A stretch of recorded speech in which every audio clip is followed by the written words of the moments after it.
E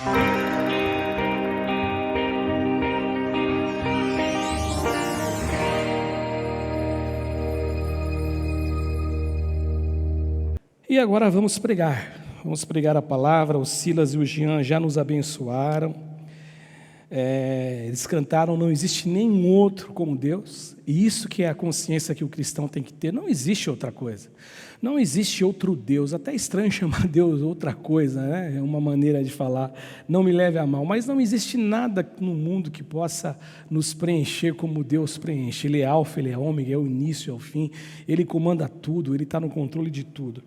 E o texto que eu quero pregar hoje é o texto que você conhece tão bem, 1 Tessalonicenses, no capítulo 5, carta de Paulo a essa igreja de Tessalônica, essa igreja que, como Paulo nos ensina e nos fala a respeito dela, uma igreja tão abençoada, uma igreja que se converteram, foram modelos para outros cristãos, como Paulo diz no capítulo 1, a todos os crentes na Macedônia, na Acaia, e Paulo tem orientações a essa igreja, e Paulo gostaria de instruir essa igreja.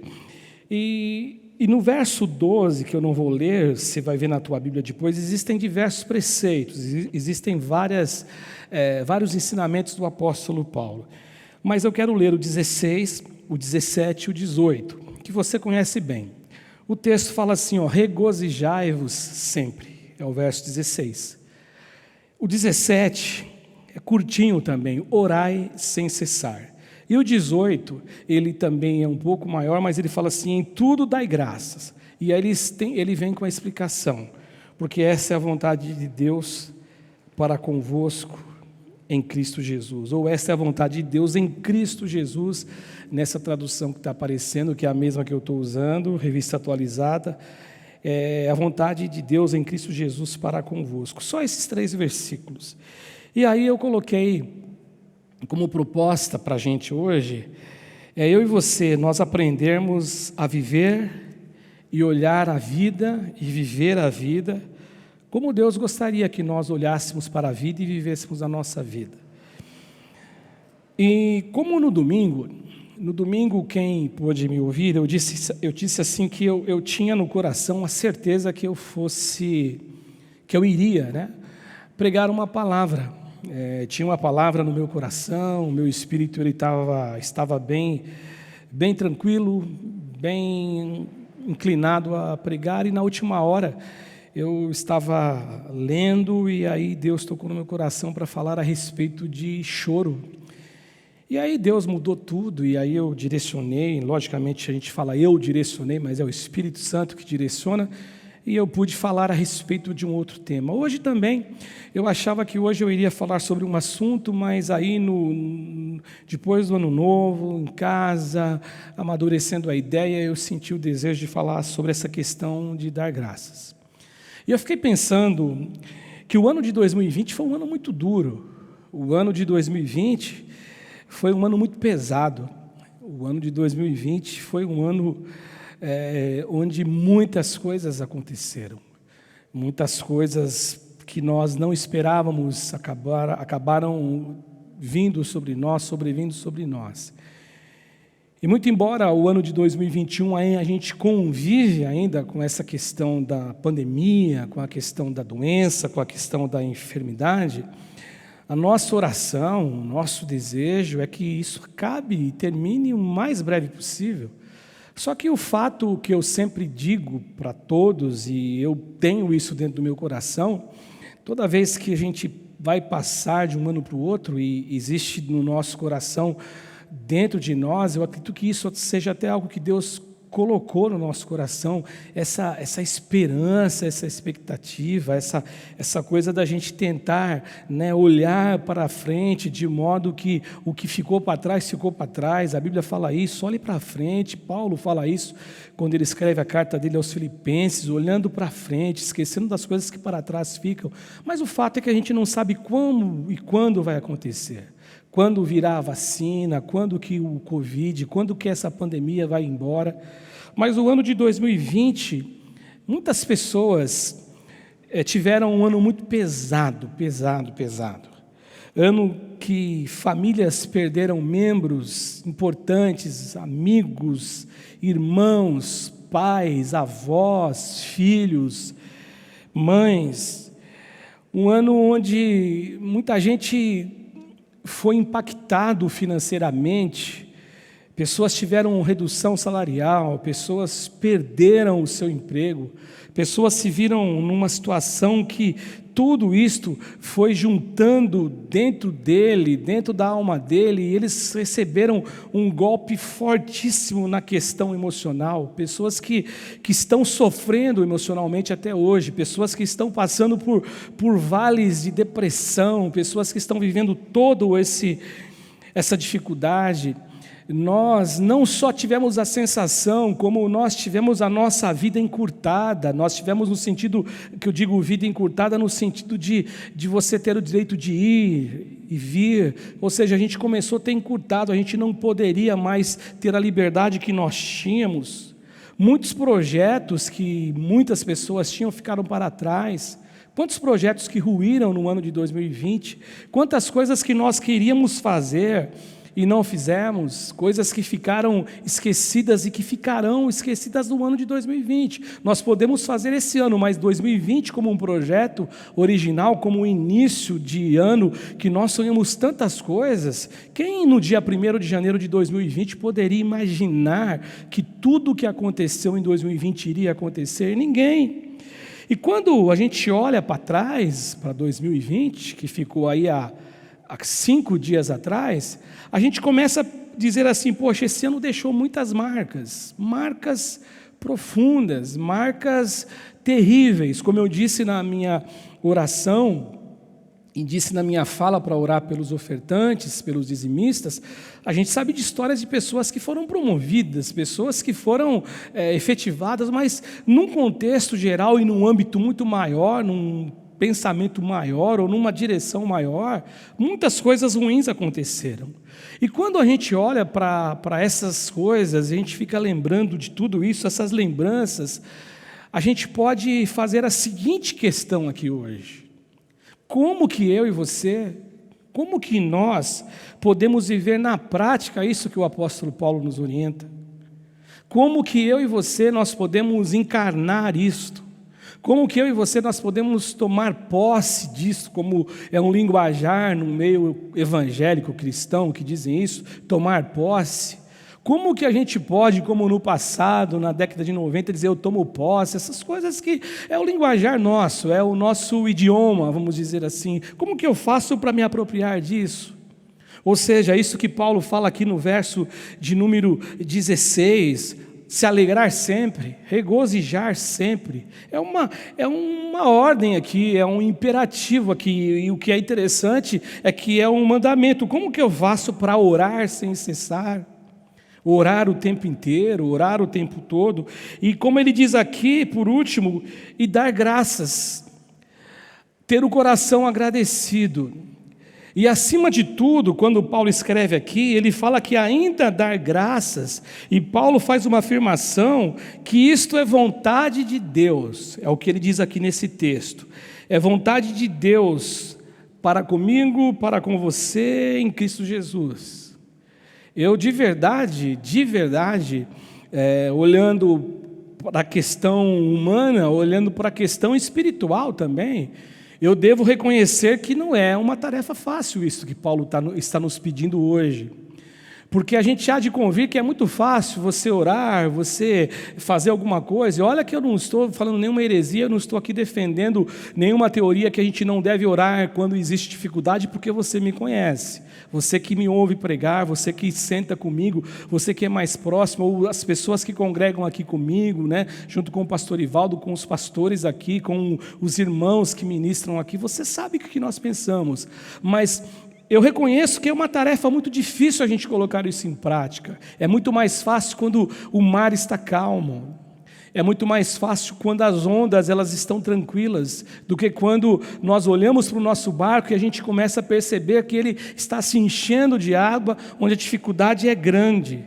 Sim, porque nem todos conseguem admitir, e eu já disse isso recentemente aqui também, e conseguem conciliar uma teologia dentro do coração deles de que Deus é Deus conosco, que Deus é o Deus Emanuel, que Deus é o Deus presente quando as coisas estão ruins, ou quando as coisas estão aparentemente ruins, quando nós aprendemos com o pastor Ivo num trabalho de discipulado, mas quando as coisas não estão boas mesmo, é tão difícil a gente realmente fazer isso, conciliar essas duas situações, admitir o cuidado de Deus com coisas ruins, admitir o cuidado de Deus com dificuldades.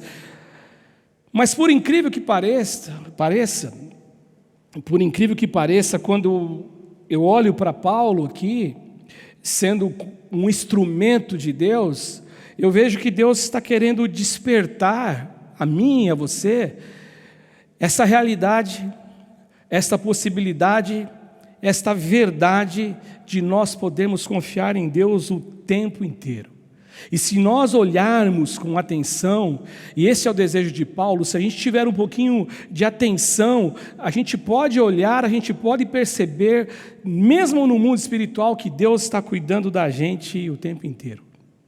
O tempo inteiro Deus cuida da gente. Quando eu coloco aqui como tema que Deus deseja que a gente viva a vida do modo que Ele vê a vida, que Ele enxerga a vida, talvez alguém possa dizer assim, poxa, mas Deus Ele está num outro plano, é verdade, Deus está numa outra dimensão, é verdade, só que eu conheço um Deus, que eu creio na Bíblia, que diz assim que um Deus, Ele se encarnou.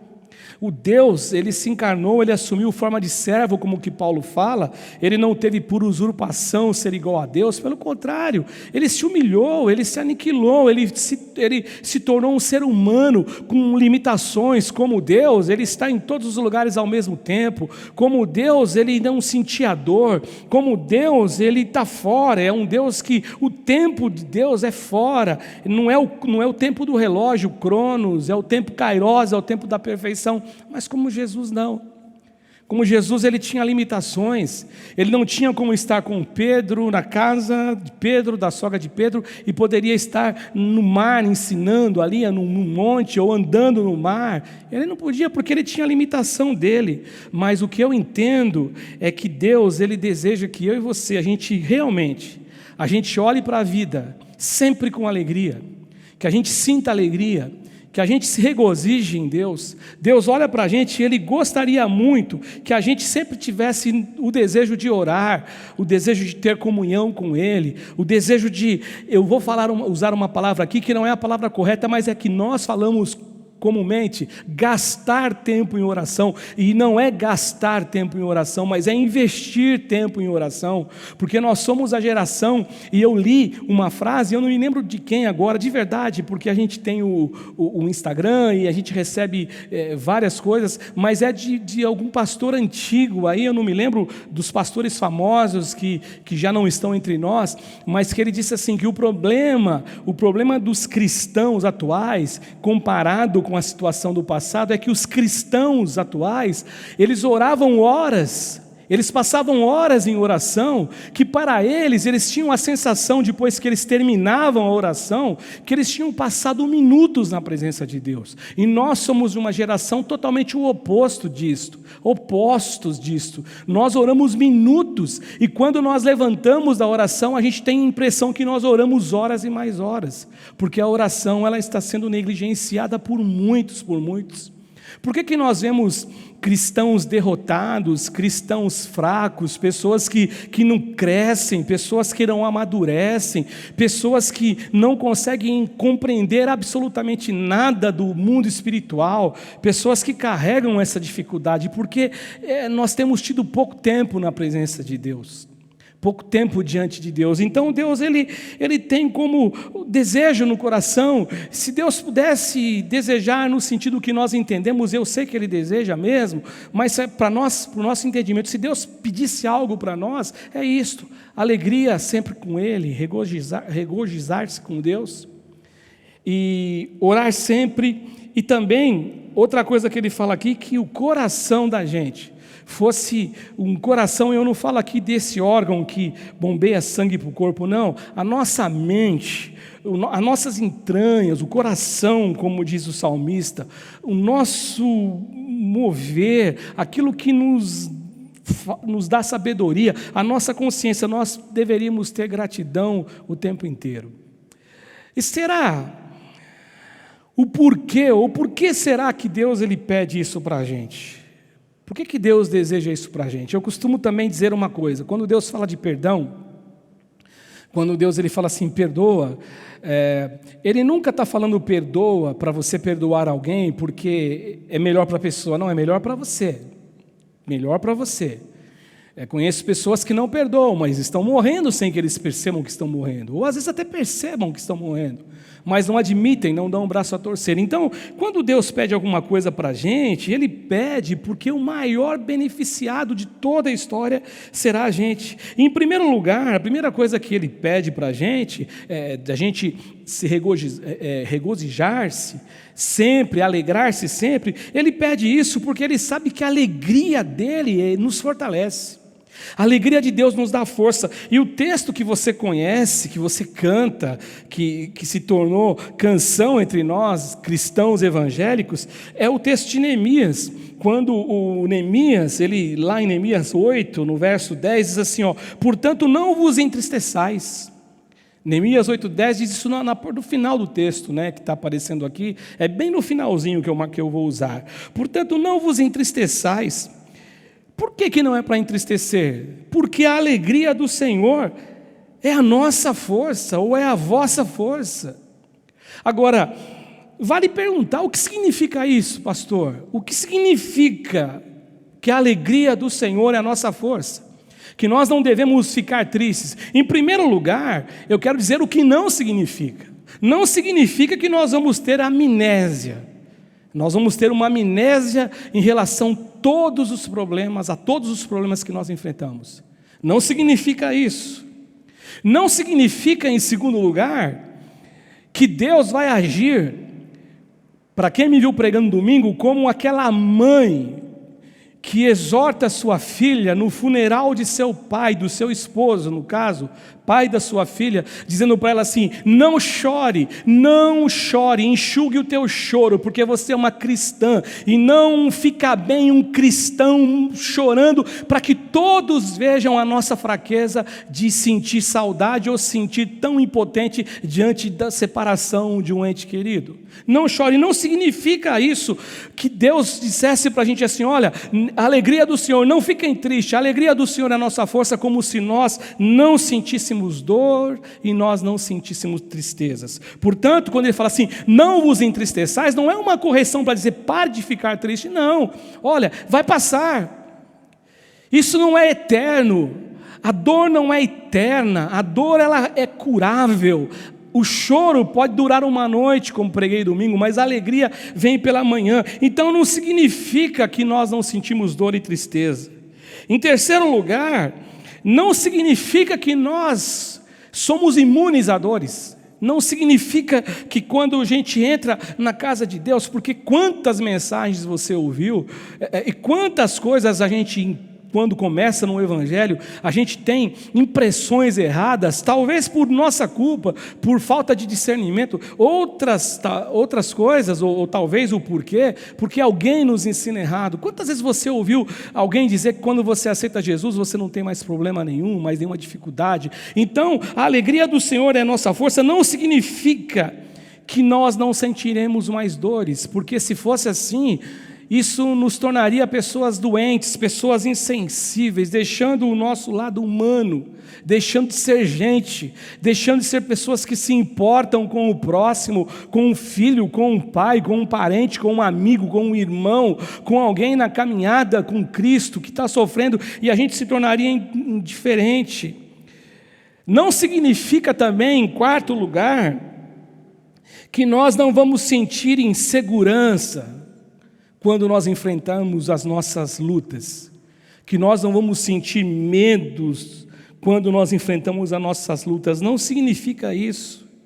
Não significa também, em quinto lugar, que isso é um imunizante para as nossas lágrimas diante da estação do choro que chegou. Não significa isso. O choro que chegou, a estação do choro que nos tocou, o problema que nos tocou, o dia mau que chegou, como Jesus disse, basta cada dia o seu próprio mal. A Bíblia fala do dia mau, não significa que nós não vamos enfrentar isso. Não, pelo contrário. O que significa é que eu e você, nós podemos ter a certeza e a esperança que mesmo diante de toda a dificuldade, que mesmo diante do choro, que mesmo diante da tristeza, eu e você teremos a presença de Deus ao nosso lado, andando com a gente, caminhando com a gente. É isso que significa a alegria do Senhor, a nossa força. É uma alegria de Deus, é do Espírito Santo que vem e nos toma. E ainda, mesmo diante de uma situação, como Paulo fala lá aos Filipenses, quando ele escreve que você não deve estar ansioso por coisa alguma, no capítulo 4, verso 6, antes em tudo tem que ser conhecido diante de Deus as vossas súplicas, por meio das súplicas, a oração, e ele fala, e ações de graças. Eu gosto do 7, quando Paulo fala, e a paz de Deus, que excede todo o entendimento, inclusive o meu entendimento, guardará as vossas mentes, guardará os vossos corações em Cristo Jesus. É essa presença de Deus que nos enche de alegria. É essa presença que nos enche de alegria e, consequentemente, a alegria do Senhor nos fortalece e nos dá energia para enfrentar qualquer desafio. Quando Paulo escreve aos Romanos, no capítulo 12, no verso 12, ele fala assim, regozijai-vos na esperança. Ele diz exatamente isso. Ele vai falar de tribulação, ele vai falar de oração, mas ele fala assim, se alegrem na esperança, ou seja, a alegria do Senhor nos impulsiona a esperança. A alegria do Senhor nos faz crer que existe sim um remédio para curar a nossa dor. A alegria do Senhor nos fortalece. A alegria do Senhor nos faz enxergar a companhia de Deus junto com a gente. E aí nós marchamos no nome do Senhor Jesus. Paulo também, quando ele escreve aos Romanos, no capítulo 15, no verso 13, olha o que ele vai falar de esperança. Ele fala, e o Deus da esperança vos encha de gozo, de todo gozo, vos encha de toda a paz no vosso crer, para que vocês possam ser ricos de esperança no poder do Espírito Santo. É essa alegria. Este é o significado que a alegria do Senhor é a nossa força. Ou seja, então, diante de uma pandemia, diante de perdas, diante de um ano que vai deixar marcas, diante de um ano que lá no futuro todo mundo vai dizer do ano de 2020, eu não sei o que dirão de 2021, mas o fato é que eu e você, nós temos um Deus que anda com a gente, que está com a gente. Isso não pode ser simplesmente uma crença teórica, isso tem que ser verdade, tem que ser esse Espírito Santo, na presença do Espírito Santo, na esperança do Espírito Santo, é isso que tem que bombear a nossa vida e nos trazer alegria. Em segundo lugar, Deus ele deseja que a gente viva a vida e olhe para ela e observe a vida e seja participante da vida do mesmo modo que ele enxerga, porque na verdade ele sabe que quando ele diz assim, orai sem cessar, o nosso Deus sabe que por meio da oração nós conseguimos atravessar as dificuldades, por meio da oração. E ele falou, orai sem cessar. Como que eu oro sem cessar? É o tempo inteiro orando. Mas como é isso, pastor? Dirigindo, às vezes você está orando em espírito. Eu não vou ficar dizendo que você tem que ficar orando dirigindo, que daqui a pouco você bate o teu carro. Você vai dizer, foi culpa do pastor que falou para eu ficar orando, mas a gente ora em espírito. Eu sempre aprendi ouvir as pessoas dizendo o espírito de oração. E um dia um pastor disse assim, não existe espírito de oração, existe orar em espírito. Às vezes você chega num lugar e você está ali falando com Deus em espírito. A tua mente, você está observando tudo, mas você está se lembrando de Deus. Às vezes o que acontece é que a dificuldade ela é tão extrema. Às vezes o que acontece é que a dificuldade é tão grande. A montanha que se levantou diante da gente, o gigante que se levantou diante da gente é tão grande que às vezes nós não sabemos nem como orar. Eu me lembro de uma vez, há muitos anos atrás, conversando com o pastor Bispo sobre uma situação onde uma família pediu oração, onde uma mulher tomou uma postura e teve algumas atitudes que acabou atraindo e trazendo para ela consequências ruins para o casamento dela, e mesmo aconselhada, mesmo dizendo, minha irmã, não vai por aí, não, eu vou sim, eu sou dona do meu nariz, e lá na frente ela se arrependeu e ela vem até o pastor bispo para pedir oração, e o pastor bispo, me lembro que na nossa intimidade, no nosso bate-papo, ele conversando sobre a situação, ele disse assim para mim, pastor Cássio, eu tenho hora que eu não sei nem como que eu vou orar para essa situação. Tem hora que a gente não consegue orar. Talvez o máximo que a gente consiga fazer é como Ana, quando ela era perseguida, ela era provocada por Penina, e a Penina zombava da Ana, e ela o máximo que ela conseguia fazer era chorar e balbuciar algumas palavras sem sons compreensíveis, que levou ao sacerdote Eli achar que Ana estava embriagada diante da presença de Deus. Às vezes nós nos calamos, às vezes a nossa alma ela se cala diante da grande dificuldade que surgiu, a nossa alma ela se cala diante do problema que surgiu. Então a pergunta, por que Deus nos dá esta ordem, esses 3 imperativos que são 3 ordens do apóstolo Paulo, que Paulo nos dá a ordem, na verdade é Deus que nos dá a ordem por meio de Paulo. Como orar depois de uma pandemia? Como orar, pastor, se na minha família eu tive pessoas ceifadas, a vida foi ceifada por esse vírus? Como orar? Como orar depois de tanta coisa ruim que 2020 nos trouxe? Como que eu faço para me regozijar? Como que eu faço para orar sem cessar? E como que eu faço para ter coração grato? Como orarmos diante do dia mau que chegou? Como orar sem cessar? E volto a dizer, Deus ele pede para você porque Ele sabe o que vai ser bom para você. Em primeiro lugar, então, como orar? Por que orar? Porque Deus sabe que a oração nos aproximará dEle.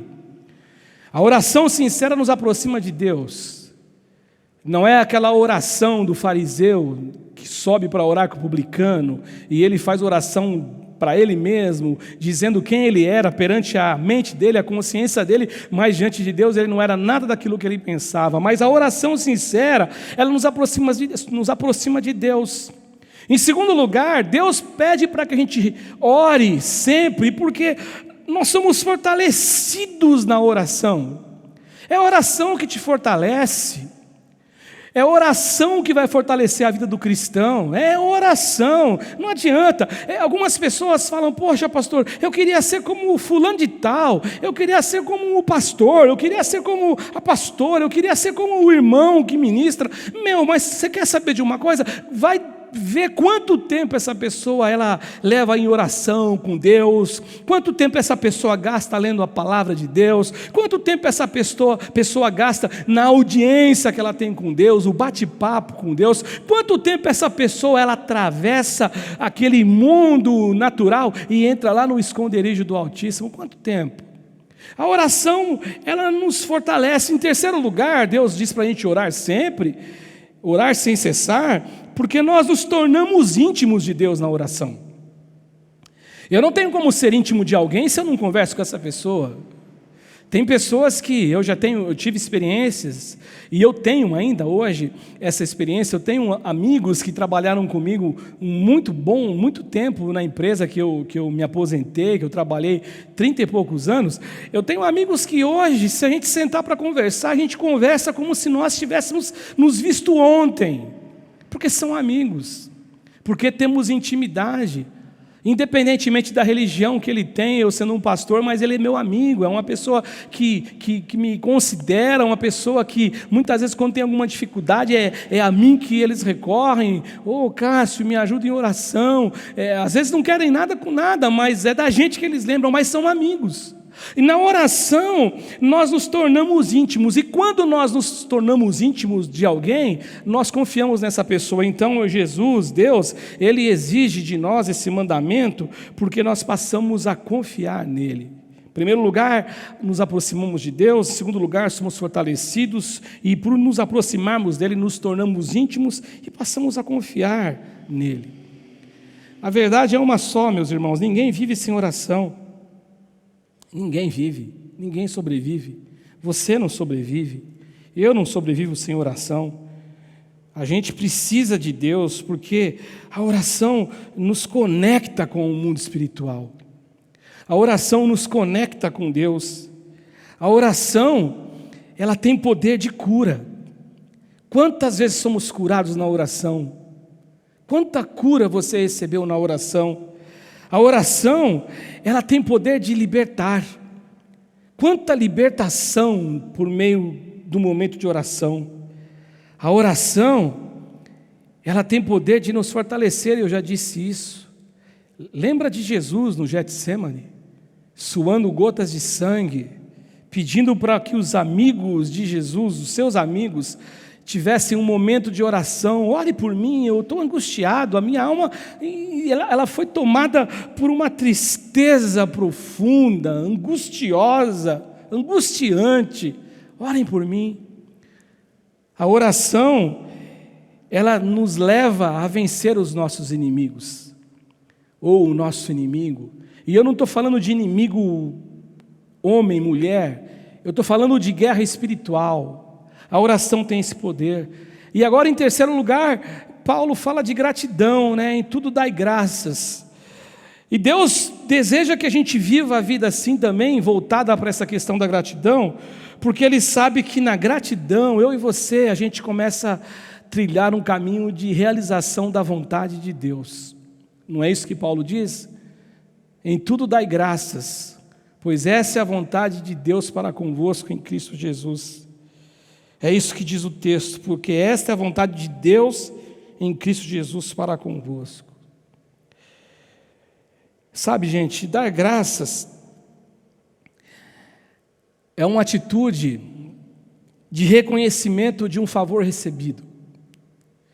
Eu estava ouvindo o pastor Augusto Nicodemos pregar esses dias, e Augusto Nicodemos dizia assim que a palavra graça que a gente conhece como charis ou chariz, na transliteração para o português, o texto original no grego, ela traz um significado de favor que nós não merecemos. E ele falou assim que, por incrível que pareça, o nosso obrigado na língua portuguesa se aproxima muito disso. É você estar obrigado a alguém.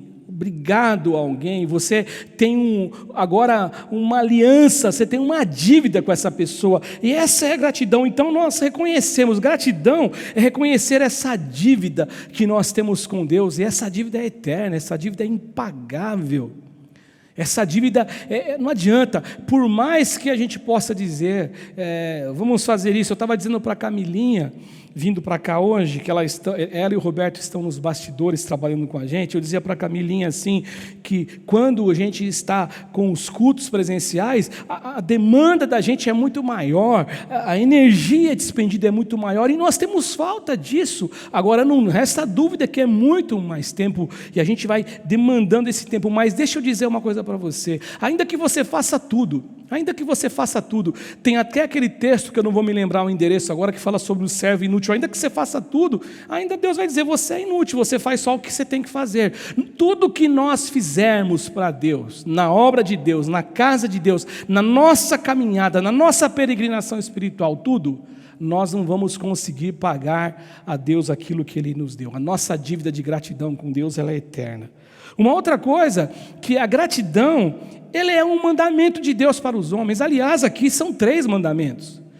Alegrar-se sempre, regozijar-se sempre, orar sem cessar. Paulo fala aos Filipenses a mesma coisa, alegre-se sempre. Outra vez digo, alegrem-se ou regozijai-vos.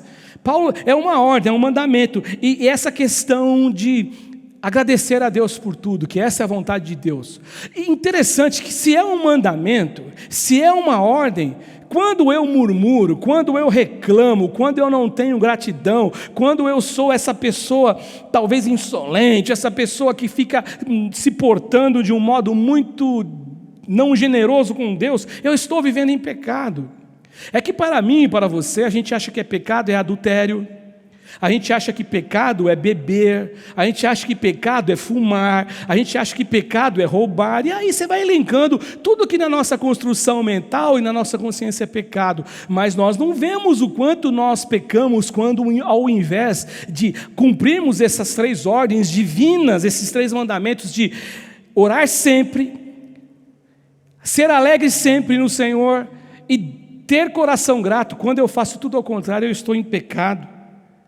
Outra coisa, dar graças, e Deus sabe disso. Quando eu tenho esse coração, eu reconheço a soberania de Deus, eu passo a reconhecer esse poder de Deus, eu passo a entender que Deus é absoluto, e Deus ele tem todo o poder no céu e na terra, para agir de modo espetacular, de modo que nós não conseguimos compreender, que a mente humana não consegue captar, porque Ele é o Deus poderoso. E olha que interessante também, essa expressão, nesse texto aqui, ela pode significar 2 coisas, quando você estuda, você pega alguns compêndios aí de pessoas que escrevem alguns comentários. Essa expressão pode significar dar graças em todo o tempo, em cada instante, em todo momento, que tem a ver com um aspecto de tempo, aspecto temporal. A cada segundo da minha existência, a cada minuto eu estou cantando, eu estou celebrando, estou me lembrando aqui com essa figura do que eu estou dizendo da irmã Ina, do Amaro, que vivia aqui quando trabalhava cantando o tempo inteiro, aquela coisa, glória a Deus, aleluia. Você pode ser assim, significa isso. Uma outra coisa pode significar uma atitude de gratidão em qualquer situação, ou seja, em todo o tempo, e também pode significar uma atitude de gratidão em todas as situações, boas ou ruins, mas sem compreensão na nossa mente, dificuldades, pode significar isso. Eu entendo que Paulo, ele vivenciou isso, encarou isso nas duas pontas, ele entendeu isso. Agora, o curioso aqui, e eu queria que você prestasse muita atenção no que eu vou dizer. O curioso é que esse mandamento aqui, de agradecer a Deus, nesse texto de 5,18, ele é um mandamento, ele é uma ordem que nos ensina a ser gratos em todas as circunstâncias, e não por todas as circunstâncias. O que é diferente uma coisa da outra, presta atenção. Eu preciso ser grato em todas as circunstâncias, e não por todas as circunstâncias.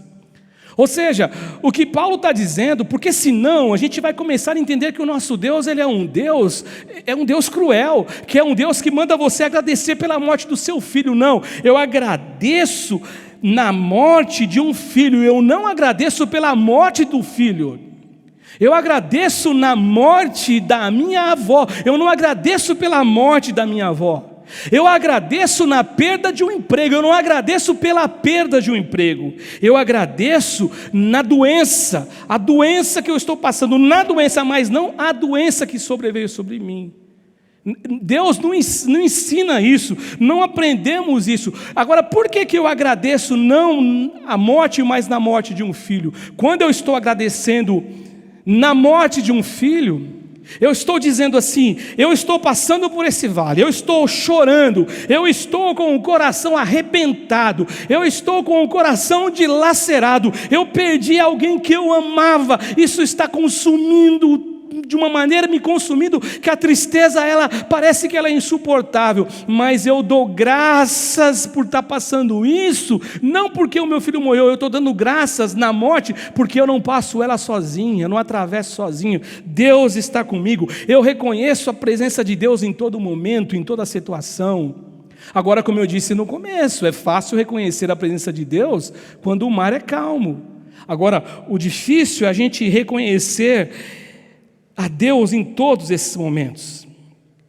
A verdade é uma só, gente. A verdade é uma só. E talvez você diga, poxa, esse pastor ele é muito melancólico, porque eu já brinquei aqui, quem nos conhece sabe que pastor Ivaldo ele gosta muito do livro de Provérbios, e eu gosto muito de Salmos. E eu me lembro que uma vez pregando para a igreja eu brinquei, eu falei, Deus reservou para o pastor Ivaldo a sabedoria e reservou para mim a melancolia e a tristeza.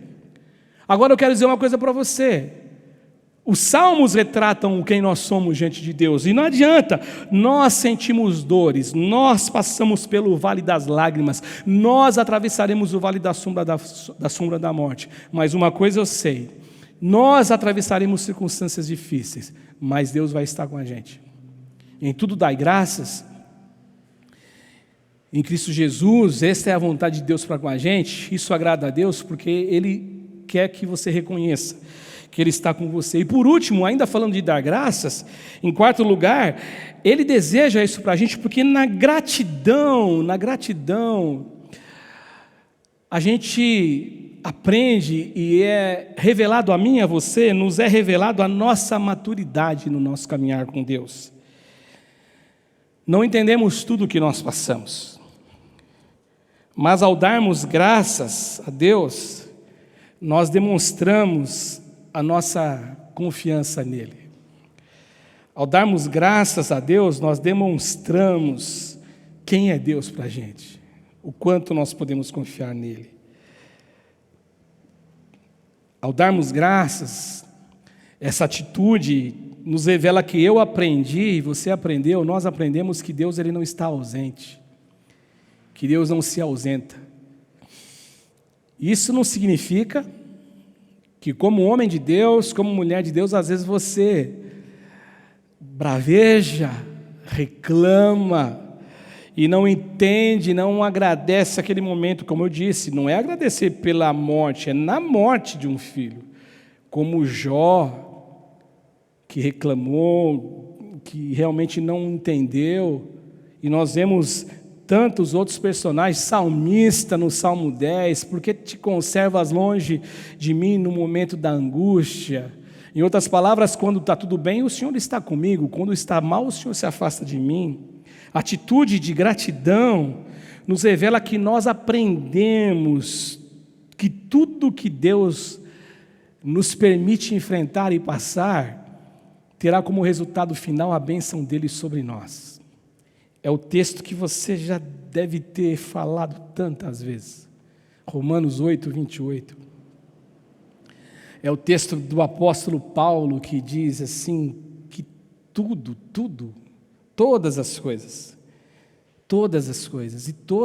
coisas, meus irmãos, está incluído aí coisas boas, coisas ruins, coisas alegres, coisas tristes, o inverno e o verão, o frio e o calor, a manhã e a noite, todas as coisas cooperam para o bem daqueles que amam a Deus. O grande diferencial, e aí que a Bíblia ela nos ensina exatamente isso, Deus ele deseja que a gente olhe para a vida como ele percebeu a vida quando ele esteve aqui, como ele andou aqui, e mesmo como o Deus eterno, mesmo como Jesus eterno e do mesmo modo como o Jesus histórico que nasceu e que morreu, ele deseja que a gente perceba a vida assim, porque quando eu amo a Deus, quando eu amo a palavra de Deus, quando eu amo o Senhor, realmente tudo vai cooperar para o meu bem. E ele fala daqueles que são chamados segundo o seu propósito. O propósito de Deus para mim e para você é que a gente seja luz, é que a gente seja sal, que as pessoas olhem para mim e para você e sintam confiança, sintam firmeza. É que nem eu disse para você, às vezes nós somos zombados, às vezes ninguém quer seguir o que a gente segue, ninguém quer nos ouvir, mas quando alguém lembra de você e fala assim, ora por mim, eu entendo isso como uma dádiva, e entendo isso como uma oportunidade, eu entendo isso como um respeito, eu entendo isso como as pessoas olhando para a gente e vendo seriedade na gente. A verdade é que a dificuldade pode durar uma noite toda, não foi isso que eu falei domingo? O choro dura uma noite toda. O salmista Davi fala, mas a noite termina. A minha conclusão é que a Bíblia nos mostra tantos exemplos de homens que tinham fé e tinham gratidão a Deus.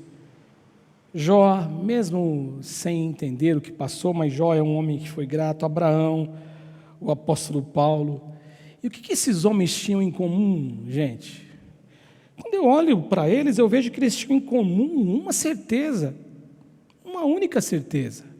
Eles tinham em comum a certeza e a garantia de que Deus estava no controle de absolutamente todas as coisas e que nada é escapável aos olhos, às mãos de Deus. Deus, ele não é como se ele pegasse a situação e a situação fosse uma areia nas nossas mãos e a gente segura as mãos e quando nós, na verdade, separamos os dedos, essa areia ela vai caindo entre os nossos dedos, por entre os dedos. Não, Deus, na verdade, ele tem o controle de tudo e por ter o controle de tudo, Deus ele pode reverter qualquer situação, qualquer situação. Isto é o jeito e a forma que Deus deseja que você olhe para a vida. Portanto, regozijar sempre, alegrar-se sempre, ou regozijar-se sempre no Senhor, é um mandamento, é uma ordem. Agora, por que Deus é um Deus que é mandão e dá ordem? Isso vai ser bênção para você. Orar sem cessar vai ser ótimo para você. Orar sem cessar vai ser bênção para você. E ter coração grato te leva, te empurra a um caminho de maturidade. Que você vai, em nome do Senhor Jesus, aprender sobre toda e qualquer coisa, descansar nesse Deus que é poderoso.